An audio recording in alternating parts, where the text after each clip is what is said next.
ओमज्ञानतिमिरन्धस्य ज्ञानाञ्जनशलाकया चक्षुरुन्मिलितं येन तस्मै श्रीगुरवे नमः। श्रीचैतन्यमनोभीष्टं स्थापितं येन भूतले स्वयं रूप कदा मह्यं ददाति स्वपदान्तिकं। वन्देऽहं श्रीगुरो श्रीयुतः पदकमलं श्रीगुरोन् वैष्णवांश्च श्रीरूपं साग्रजातां सहगना रघुनाथान्वितं तं सजीवं साद्वैतं सावधूतं परिजनसहितं कृष्णचैतन्यदेवं श्रीराधा कृष्णपादान् सहगना ललिता श्रीविशाखान्वितंश्च। नमो ओं विष्णुपादाय कृष्णप्रेष्ठाय भूतले श्रीमते भक्तिवेदांत स्वामीति नामिने। नमस्ते सरस्वती देवे गौरवाणी प्रचारिणे निर्विशेष शून्यवादी पाश्चात्यदेशतारिणे। वंचाकल्पतरुभ्यश्च कृपा सिन्धुभ्येव च पतितानां पावनेभ्यो वैष्णवेभ्यो नमो नमः। जय श्री कृष्ण चैतन्य प्रभु नित्यानंद श्री अद्वैत गदाधर श्रीवासादि गौर भक्त वृंद। हरे कृष्णा कृष्णा कृष्णा हरे हरे हरे राम राम राम हरे हरे। हरे कृष्णा। तो आज सुबह हमने भागवतम का जो छठा अध्याय है पहले स्कंद का उसका शुरुआत किया था हमने। तो ये अध्याय का शीर्षक है कन्वर्सेशन बिटवीन नारद एंड व्यास। तो हमने देखा था कि व्यासदेव नारद मुनि को पूछते हैं कि आपका दीक्षा होने के बाद जब आप भक्ति वेदांत से मिलते हैं, ये महान संत से मिलते हैं, उनका आपकी ज़िंदगी से चले जाने के बाद आपने आपका भक्ति का जीवन कैसे बिताया और ऐसा बिताते बिताते आपको ये जो नारद मुनि का शरीर है, ये दिव्य शरीर की प्राप्ति कैसी हुई। तो नारद मुनि बताते हैं कि क्योंकि उनके माँ के वो अकेले पुत्र थे, तो इसलिए उनकी माँ जो है, क्योंकि दासी थी, किंकर, तो लोगों के घर में जाके नौकरानी के रूप में काम कर रही थी। तो नारद मुनि अकेले पुत्र होते हुए तो उनकी जो माँ नारद मुनि को बहुत प्रेम करती है, पर समय के प्रभाव से, जैसे नारद मुनि बोलते हैं, हम सब ये दुनिया में कैसे हैं, जैसे कठपुतली होता है और जो कठपुतली को कंट्रोल करता है, कैसे कंट्रोल करता है पपेट्स को, तो वैसे हम सब भगवान के हाथ में पपेट्स हैं, कठपुतली हैं। तो भगवान का क्या प्लान है हमको पता नहीं, हमारा अलग का कुछ प्लान रहता है पर भगवान का अलग ही प्लान रहता है। तो बहुत बार बोला जाता है जब हम प्लान करते हैं भगवान ऊपर बैठ के हंसते हैं कि ये प्लान कर रहा है। तो नारद मुनि का एक दिन ऐसा हुआ, हमने ये श्लोक देखा था टेक्स्ट 9। एकदा निर्गताम गेहात दुहंतिम निशिगाम पति सर्पो दशात पदा स्पृष्टा कृपनाम काल चोदिता। तो उनके माँ ने उनको बहुत प्रेम दिया था और वो अकेले पुत्र थे, पर काल के प्रभाव से कृपनाम काल चोदिता। एक समय क्या हुआ, एक दिन जब उनकी माँ रात के समय जब गाय से दूध निकाल रही थी, तो एक सांप ने आके उनको डस लिया और उनकी जो माँ है उनकी ज़िंदगी से चली गई। तो हम सबकी ज़िंदगी में कभी ना कभी कुछ ना कुछ तो कष्ट आएगा ही आएगा, वो इनएविटेबल है। कष्ट कब आएगा वो क्वेश्चन है, पर आएगा कि नहीं उसमें डाउट नहीं है। हर एक की ज़िंदगी में कुछ ना कुछ आने वाला है। तो इसलिए बुद्धिमान व्यक्ति उसका ज़िंदगी ऐसा बिताना चाहिए कि जब ये टेस्ट आए ज़िंदगी में उसके लिए वो तैयार है पहले से ही। जैसे हमने ये डिस्कस किया था कि जब लड़का स्कूल या कॉलेज में जाता है उसको पता है कि एग्ज़ाम आएगा, तो इसलिए वो ऐसा समय बिताता है स्कूल और कॉलेज में कि वो एग्ज़ाम के लिए तैयारी करता है। तो टेस्ट क्या है, सिंसियर प्रामाणिक स्टूडेंट है, तो जब एग्ज़ाम आता है तो वो उसका कैपेसिटी रहता है वो एग्ज़ाम को पास करने के लिए। तो नारद मुनि का टेस्ट क्या है यहाँ पे, क्योंकि उन्होंने भक्ति वेदांत ये जो महान संत से दिव्य ज्ञान सुना था, उनके ज़िंदगी में जब ये कष्ट आया उनकी माँ चली गई, नारद मुनि का अलग ही रिस्पॉन्स था। तो भक्त का रिस्पॉन्स और भौतिक लोगों का रिस्पॉन्स में बहुत फ़र्क रहता है। भक्त का रिस्पॉन्स क्या है, जो भी प्रॉब्लम आए ज़िंदगी में वो क्या देखता है, इसमें भगवान का हाथ है, कुछ तो भगवान का प्लान है, भगवान चाहते हैं कि मैं उनके पास और जल्दी चले जाऊं। तो हमने देखा कि प्रभुपाद की ज़िंदगी में, प्रभुपाद का बिजनेस बहुत अच्छे से चल रहा था, पर जब बिजनेस पूरे तरह से नष्ट हो गया, पूरे लॉस में चले गए, प्रभुपाद को लगा ये कृष्ण का प्लान है, कृष्ण की असीम कृपा है मेरे ऊपर। कृष्ण की कृपा होती है कि तो लोगों के ज़िंदगी में कल्याण होता है, धन मिलता है, यश मिलता है, पर भगवान की बहुत कृपा होती है तो भगवान सब कुछ ले लेते हैं। हरिषे तद्धनम शनै यस्याहम अनुगृणामि हरिषे तद्धनम शनै। तो यहाँ पे नारद मुनि उनके पिछले के जीवन में छोटे बच्चे थे, 5 साल की उम्र में, कृष्ण सोचते हैं कि ये तैयार है अभी, इस पे मुझे बहुत बड़ा कृपा करनी चाहिए। तो भगवान कृपा करते हैं तो क्या करते हैं, हमारा जो भी आश्रय है, जिस चीज़ को हम पकड़ के रखते हैं, वो सब चीज़ हमारे ज़िंदगी से निकाल देते हैं। तब हमको समझ में आता है, उस समय हमारे पास 2 ही ऑप्शन होता है, एक तो हम भगवान की भक्ति पूरी तरह से छोड़ सकते हैं, या दूसरा हमको लग सकता है कि यही सही अवसर है जो मैं भी भगवान को पूरे तरह से मैं आश्रय ग्रहण कर सकता हूँ। जैसे हम भागवतम में देखते हैं परीक्षित महाराज, जब परीक्षित महाराज को जो श्राप मिलता है तो वो क्या सोचते हैं, ये भगवान की कृपा है, क्योंकि जनरली ये अगर ये श्राप नहीं मिलता था तो मैं अपने राज्य से राज्य को त्याग नहीं करता था, रिनाउंसिएशन का भाव मेरे हृदय में आता नहीं था। तो ये श्राप अच्छा है, क्योंकि ये श्राप में ही वरदान है, क्योंकि इससे मैं भगवान की भक्ति तीव्रता से कर सकता हूँ। तो ये अभी जो कोरोना का पीरियड चल रहा है, तो एक तरह से पूरी दुनिया के लिए श्राप है, राइट, घर में बैठे हैं, पर भक्तों के लिए ये वरदान है। क्यों? क्योंकि घर में बैठ के हम ज़्यादा भक्ति कर सकते हैं। तो भक्त का मतलब जो भी श्राप है, ये देखना कि कैसे इसमें भगवान का हाथ है और कैसे कर्स को, श्राप को वरदान में कन्वर्ट करना। जैसे गोवर्धन लीला होती है, तो इंद्र 7 दिन 7 रात बरसात भेजता है, पर ब्रजवासी, एक तरह से श्राप था, पूरा वृंदावन डूबने वाला था, पर ब्रजवासियों ने क्या देखा कि ये सबसे बड़ा वरदान है, क्योंकि 7 दिन 7 रात हम किसके साथ हैं, कृष्ण के साथ लॉकडाउन हो गए हैं, right. So this is the biggest benediction. तो श्रील प्रभुपाद, हमने ये तात्पर्य पढ़ा था, श्रील प्रभुपाद लिख रहे हैं, that is the way of dragging a sincere soul nearer to God. The poor boy was being looked after only by his affectionate mother, yet the mother was taken away from the world by the supreme will in order to put him completely at the mercy of the Lord। तो अकेले एक ही माँ थी, 5 साल का बच्चा है, एक ही आश्रय है, पिता भी नहीं है।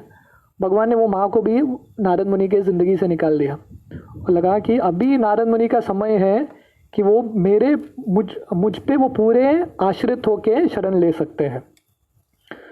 तो नारद मुनि का विचार क्या है, नारद मुनि अगले श्लोक में बताते हैं। ये इंसिडेंट में उनका धारणा क्या है, उनका एटीट्यूड क्या है। टेक्स्ट 10, तदा तद अहम ईशस्य भक्तानां शम अभीप्सत अनुग्रहं मन्यमाना प्रतिष्ठां दिशमुत्तरां। तो नारद मुनि को जब उनकी माँ चली गई तो नारद मुनि ने क्या सोचा, अनुग्रहम मन्यमाना, उनको लगा ये भगवान की मेरे जिंदगी में अनुग्रह है, special mercy. I took this as a special mercy of the Lord who always desires benediction for his devotees, and so thinking I started for the north. तो जैसे हम डिस्कस कर रहे थे, ये पूरे अध्याय में नारद मुनि सिखा रहे हैं कि शिष्य को कैसे होना चाहिए, भक्त को प्रामाणिकता से भक्ति कैसे करनी चाहिए। जो जब कष्ट आता है हमारे ज़िंदगी में, जब कुछ चीज़ हमारे ज़िंदगी से निकल जाता है, तो भक्तों को क्या सोचना चाहिए कि ये भगवान का अनुग्रह है, स्पेशल अनुग्रह है। क्यों? क्योंकि भगवान अपने भक्तों के लिए हित ही चाहते हैं। जो नास्तिक हैं उनको भी भगवान सब कुछ देते हैं खाने के लिए, तो भक्त हैं जो भगवान की भक्ति प्रामाणिकता से कर रहे हैं, भगवान उनकी ज़िंदगी में हानि क्यों पहुंचाएंगे, हो ही नहीं सकता। तो जो भी होता है हमारे लिए अच्छे के लिए होता है।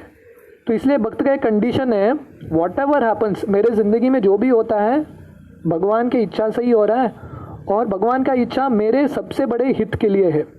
तो ये सोच के नारद मुनि उत्तर की दिशा में चले गए। 5 साल का बालक है। नारद मुनि का मैच्योरिटी देखिए, इसका ज्ञान देखिए। 5 साल की उम्र में थोड़े बहुत रोए होंगे, पर निरासक्त होके वो चले गए उत्तर की ओर। Purport: confidential devotees of the Lord see in every step a benedictory direction of the Lord. जो भगवान के प्रिय भक्त हैं वो देखते हैं कि हर एक पद पे भगवान की कृपा है उनके ज़िंदगी में। What is considered to be an odd or a difficult moment in the mundane sense is accepted as a special mercy of the Lord. जो भौतिक रूप से जो कष्ट का समय लगता है, दुख का समय लगता है, भक्त क्या देखता है, ये भी मेरे लिए मेरे ज़िंदगी में बहुत बड़ा भगवान की कृपा है। इसलिए भक्तों के ज़िंदगी में जो कष्ट आता है वो उनके कर्म के वजह से नहीं होते, वो भगवान की कृपा की वजह से ही होते हैं। Special mercy. Mundane prosperity is a kind of material fever, and by the grace of the Lord, the temperature of the material fever is gradually diminished, and spiritual health is obtained step by step. Mundane people misunderstand it. तो भौतिक दुनिया में अगर कोई successful है, जिसके पास बहुत धन है, बहुत यश है, परिवार अच्छा है, सब कुछ अच्छा है, तो ये सब क्या है भक्तों के लिए? ये फीवर है, मटीरियल फीवर है, राइट? जैसे किसी का टेम्परेचर रहता है, किसी का टेम्परेचर 104 है, तो क्या है? गड़बड़ है, फीवर है। तो चाहते हैं कि टेम्परेचर कम हो। कोई अपना शरीर का टेम्परेचर बढ़ाना नहीं चाहता, उसमें आनंद नहीं लेता है। कब आनंद लेता है? जब टेम्परेचर घटता है। तो वैसे ही ये भौतिक दुनिया में जितना आनंद मिलेगा ये भौतिक दुनिया में उनको, उतना हमारा जो फीवर है वो बढ़ता जाएगा। तो भगवान क्या करते हैं? भगवान की अगर कृपा है तो टेम्परेचर को घटाते हैं, हमारे जो भौतिक आसक्तियाँ हैं उसको कम करते हैं, ताकि हमारा जो स्पिरिचुअल हेल्थ वापस आए धीरे धीरे। तो इसलिए जो भौतिक लोग हैं वो ये समझ नहीं पाते। तो लोगों को लगता है अरे भक्तों के ज़िंदगी में इतना कष्ट क्यों होता है? उनको समझ में नहीं आता ये कष्ट नहीं है, ये क्या है? भगवान की कृपा है। तो इसलिए भक्तों की ज़िंदगी को हमारे भौतिक इंद्रियों से कभी जज नहीं करना चाहिए। अरे वो भक्त का ज़िंदगी देखो कितना कष्ट है, राइट? भगवान के भक्ति करने से पहले अच्छा था उसका ज़िंदगी, जब से उसने हाथ में माला लिया है बहुत गड़बड़ हो रहा है। तो क्या करना चाहिए? माला साइड में रख दो। पर भक्त क्या सोचता है? कष्ट आए चलेगा, क्योंकि ये कष्ट से मैं भगवान की भक्ति और तीव्रता से कर सकता हूँ। टेक्स्ट 11: स्फितान जनपदांस्तत्र दूरग्राम व्रजाकुरान् केटकर्वत्र वाटिश्च वननानि उपनानि च। After my departure, I passed through many flourishing metropolis, towns, villages, animal farms, mines, agricultural lands, valley, flower gardens, nursery gardens and natural forests. तो जब नारद मुनि एक 5 साल के बच्चे थे, घर से निकले, उत्तर की ओर चल रहे थे, तो रास्ते पे उनको अलग अलग चीज़ देखने को मिला। कभी कभी वो जो सिटीज़ है, सिटी को क्या बोलते हैं हिंदी में? शहर के बीच में जाते थे, कभी कभी गांव के बीचों में जाते थे, कभी वन होता था, कभी बगीचा होता था, कभी माइंस होता था। ये सब जाते जाते वो उत्तर की ओर चलते गए। तो नारद मुनि यहाँ पे हमको सिखा रहे हैं कि जो प्रामाणिक भक्त होता है उसकी ज़िंदगी में अलग अलग परिस्थिति से गुजरता है। वो कभी अच्छा परिस्थिति होता है, कभी बुरा परिस्थिति होता है, पर भक्त का फोकस भगवान ही होता है, वो चलता रहता है, कभी रुकता नहीं है। तो नारद मुनि शहर में भी गए पर कभी रुके नहीं, उधर चलते गए, आगे देखते गए पर चलते गए, इन अ डिटैच स्पिरिट। तो श्रील प्रभुपाद बहुत सुंदर तात्पर्य लिखते हैं: man's activities in agriculture, mining, farming, industries, gardening etcetera were on the same scale as they were now even in the previous creation, and the same activities will remain as they are even in the next creation. तो ये सब शहर, जंगल, गांव, ये सब नारद मुनि ने कब देखा? खेती कब देखा? ये ब्रह्मा जी का पिछला दिन था, तो पिछला जो क्रिएशन था उसमें ये सब था। तो ऐसा नहीं कि अभी जो एडवांसमेंट है, शहर है, ये है, वो है, अभी हो रहा है, नहीं, ये तो हमेशा है। ब्रह्मा जी के पिछले दिन में भी था, अभी भी है, और अगले दिन में भी होगा। तो ये बड़ी बात कुछ नहीं है। ऐसा नहीं कि अभी मनुष्य ने बहुत बड़ा टेक्नोलॉजी हासिल किया है इसलिए सिटीज़ डेवलप किया, मेट्रोपोलिस, उस समय में भी था। After many hundreds of millions of years one creation is started by the law of nature and the history of the universe repeats itself practically in the same way. तो ये जो सृष्टि है बार बार वही चलता है, एक तरह से नया कुछ होता नहीं है, same thing again and again. लोगों को लगा नया कुछ हो रहा है, नया कुछ नहीं हो रहा है, अभी जो हो रहा है पहले भी हुआ है और आगे भी होगा। सो ये भौतिक दुनिया में सरप्राइज होने के लिए कुछ नहीं है, nothing to be surprised about. क्यों? क्योंकि ये भौतिक दुनिया में ये सब चलता रहेगा। तो टाइम कैसा है? साइक्लिक है, साइकिल के रूप में चलता रहता है। सत्य द्वापर त्रेता कली, सत्य द्वापर त्रेता कली, ऐसा चलता रहता है, इट कीप्स गोइंग ऑन। सो इसलिए इस पे टाइम वेस्ट करके फ़ायदा नहीं है। नारद मुनि छोटे बच्चे थे, और नारद, हमने पिछले श्लोक में देखा कि नारद मुनि बोले कि उनका घर छोड़ के, उनका गांव छोड़ के उनका कुछ अनुभूति नहीं था, एक्सपीरियंस ही नहीं था बाहर के देशों का। तो जनरली कोई बाहर जाता है, नया सिटी देखता है तो बहुत आकर्षण लगता है, उसको लगता है थोड़ा दिन रुक जाता हूँ मैं इधर, थोड़ा देख के जाता हूँ, अनुभूति एक्सपीरियंस करता हूँ ये जगह को। पर नारद मुनि का कुछ आसक्ति नहीं था, ऐसे ही चलते गए, क्योंकि उनको लगा कि ये सब दुनिया में चलता रहता है, ये उतना इम्पोर्टेंट नहीं है। The mundane wranglers waste time with archaeological excavation without searching into the vital necessities of life. After getting an impetus in spiritual life, Sri Narad Muni, even though a mere child, did not waste time for a single moment with economic development, although he passed towns, villages, mines and industries. तो नारद मुनि छोटे बच्चे थे, फिर भी वो बिल्कुल आसक्ति नहीं था। उनको नहीं लगा अरे मैं थोड़ा पैसा कमाता हूँ क्योंकि मुझे कोई मेंटेन करना चाहिए, अभी माँ नहीं है, मेरा मेंटेनेंस का मुझे देखना पड़ेगा, थोड़ा सिटी में थोड़ा मैं काम करता हूँ, ये करता हूँ, वो करता हूँ, नहीं, कुछ नहीं। छोटे बच्चे थे, फिर भी उनका फोकस क्या था? उन्होंने एक समय वेस्ट नहीं किया। He did not waste a single moment. तो जो प्रामाणिक भक्त है वो देखता है कि समय बहुत कम है, स्पेशली कलयुग में तो बहुत कम है, तो इसलिए समय व्यर्थ नहीं करता। तो रूप गोस्वामी बोलते हैं एक कैरेक्टरिस्टिक है डिवोटी का, वो समय कभी वेस्ट नहीं करता, तो समय पे फोकस रहता है।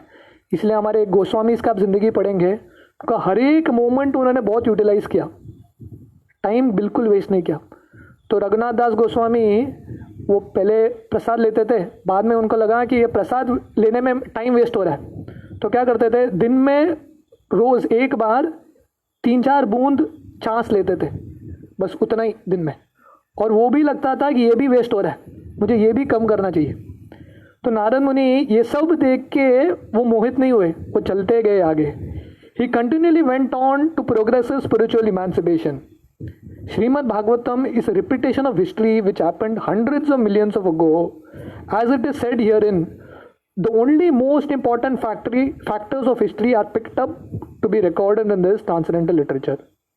तो नारद मुनि का फोकस बहुत क्लियर था कि मुझे भगवान की प्राप्ति करनी है, मेरे ज़िंदगी में से भगवान ने मेरे माँ को निकाला है, इसलिए मुझे कुछ तो ऊंचा लक्ष्य प्राप्त करना है। तो जब लक्ष्य ऊंचा होता है तो छोटे छोटे प्रलोभन से हम बाहर निकल सकते हैं। तो नारद मुनि इस तरह से चलते गए। टेक्स्ट 12, चित्रदातु विचित्रादिन इब भग्ना भुजाद्रुमान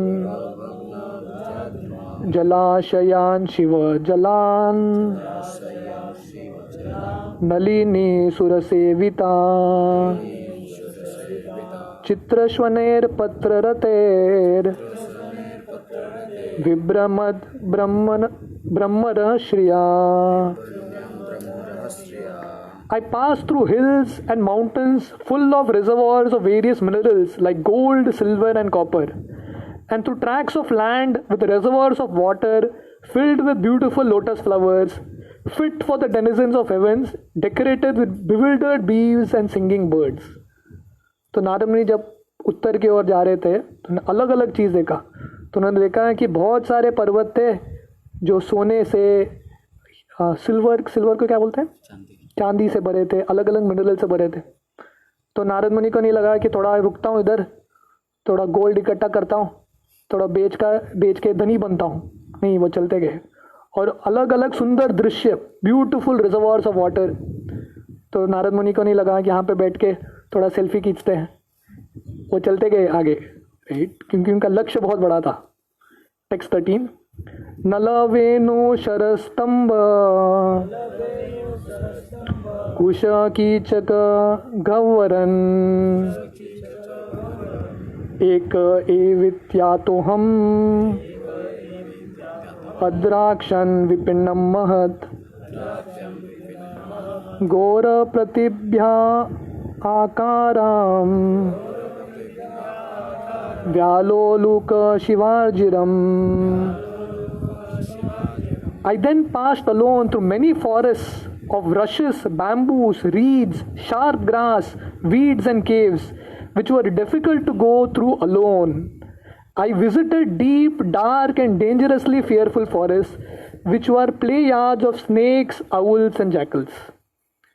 तो भगवान को प्राप्त करना इतना आसान नहीं है, राइट।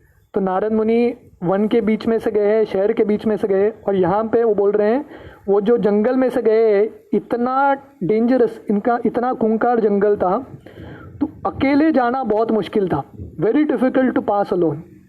और नारद मुनि के पास चप्पल भी नहीं था, राइट, वो बहुत नम्र परिवार से आए थे, अकेले वो चलते गए। 5 साल का बच्चा था, फियरलेस। तो श्रील प्रभुपाद बहुत सुंदर तात्पर्य लिखते हैं, it is the duty of a mendicant परिवजकाचार्य to experience all varieties of God's creation by travelling alone through all forest, hills, towns, villages etcetera, to gain faith in God and strength of mind as well as to enlighten the inhabitants with the message of God. जो साधु है, संत है, specially जो प्रचारक है, उसका कार्य क्या है, घूमना चाहिए। जो पहले ज़माने में जो सन्यासी होते थे वो अकेले घूमते थे, उनके पास बैंक अकाउंट नहीं था, पैसे लेके नहीं घूमते थे, क्रेडिट कार्ड नहीं था, कुछ नहीं। किस पे निर्भर करना है, पूरे भगवान पे निर्भर करना है। जब चैतन्य महाप्रभु ने सन्यास स्वीकार किया था तो चैतन्य महाप्रभु उनकी माँ चैतन्य महाप्रभु की माँ उनकी बोली कि आप जगन्नाथपुरी में जाके रुको। तो चैतन्य महाप्रभु उन 3-4 पार्षदों के साथ जगन्नाथपुरी आ रहे थे, तो अलग अलग जगह पे टैक्स कलेक्टर हुआ करते थे, क्योंकि हर एक जो स्टेट क्रॉस करना पड़ता था टैक्स कलेक्ट करते थे।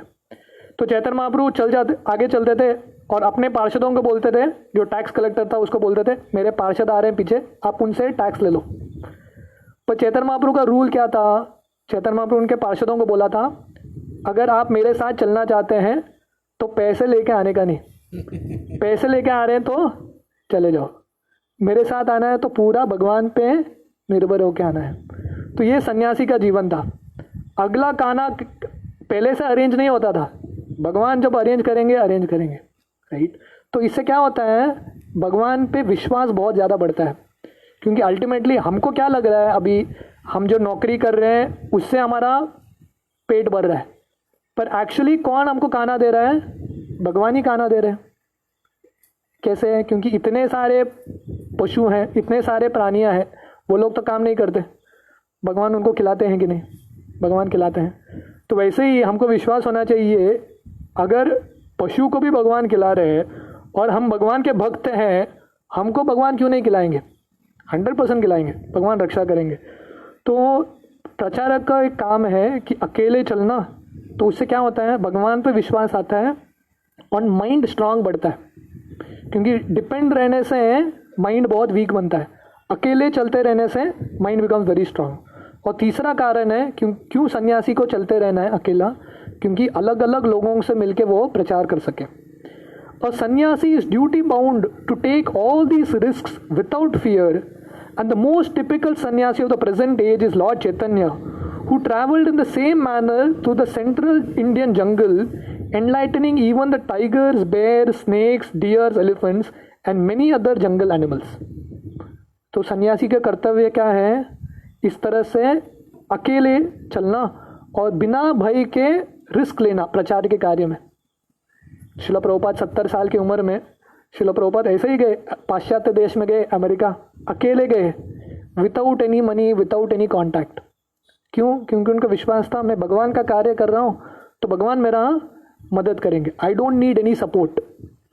तो चैतन्य महाप्रभु जब वृंदावन की ओर जा रहे थे तो झारखंड जंगल में जाते हैं और अकेले जाते हैं, और वहाँ पे बहुत सारे पशु, शेर, भालू इत्यादि होते हैं, तो चैतन्य महाप्रभु बिना भय के चलते रहते हैं। In this as of Kali sannyasa is forbidden for ordinary man. One who changes his dress to make propaganda is a different man from the original ideal sannyasi. तो वर्णन आता है कि कलयुग में संन्यास लेना नहीं चाहिए। मतलब क्या है? डोंगी सिर्फ कपड़े चेंज करने का संन्यास नहीं लेना चाहिए, अंदर से सही में सन्यासी होना चाहिए।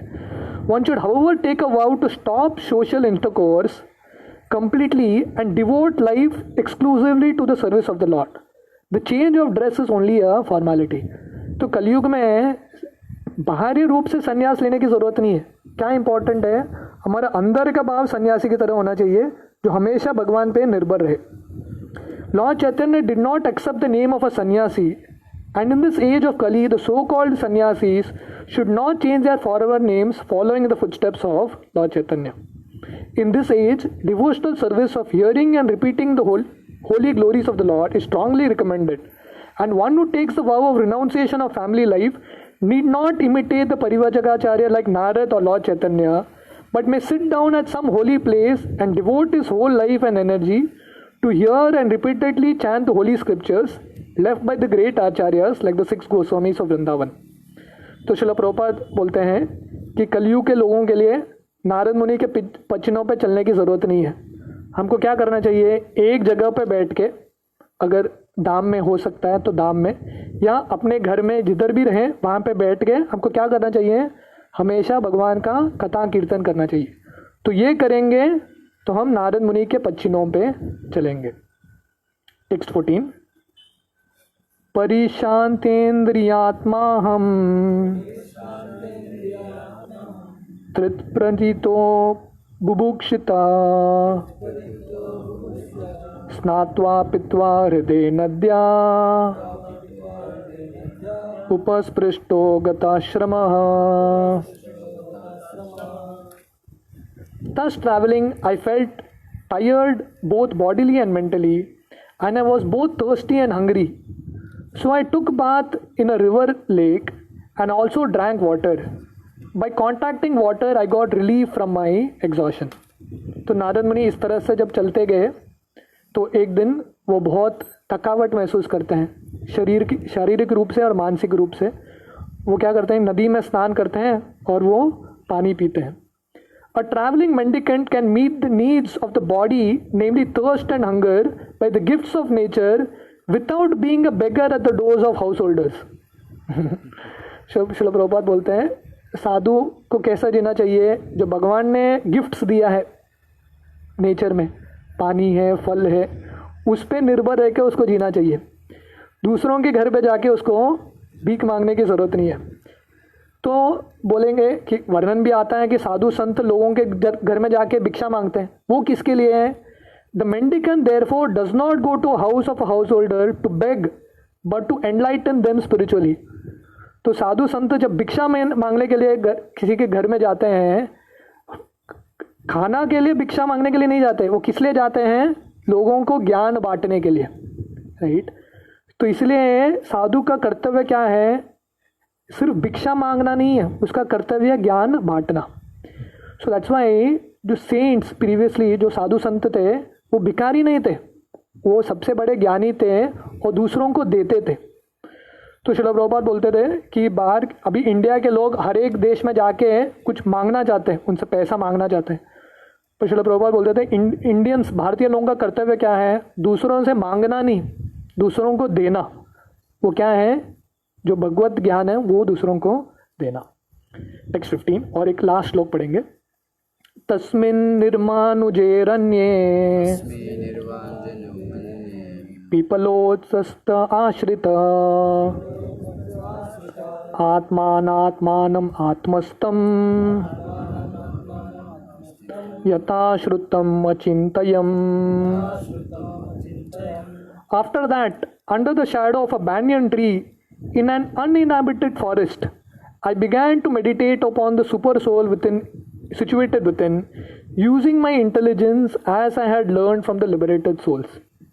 तो नारद मुनि इस तरफ जब चलते गए, एक पीपल वृक्ष या अश्वत्थ वृक्ष, बैनियन ट्री, जो वन के बीच में था, वहाँ पे बैठ गए और ध्यान करने लगे. जो उन्होंने भक्ति वेदांत उन्होंने जो मार्ग सिखाया था, वो मार्ग पे चलते हुए वो ध्यान करने लगे. Purport: one should not meditate according to one's personal whims. इसलिए जो मेडिटेशन है अपने हिसाब से नहीं होता. हर कोई बोल नहीं सकता कि मेरा अपना खुद का एक मेडिटेशन है. नहीं, उसका कुछ मतलब नहीं है. खुद का मेडिटेशन से कुछ फ़ायदा नहीं होने वाला है. One should know perfectly well from the authorised sources of scriptures through the transparent medium of a bona fide spiritual master and by proper use of one's trained intelligence for meditating upon the super soul dwelling within every living being. तो ध्यान कैसे करना चाहिए, meditation कैसे करना चाहिए, हमको जो सही गुरु है, जो परंपरा में आता है, उससे सीखना चाहिए मेडिटेशन क्या होता है.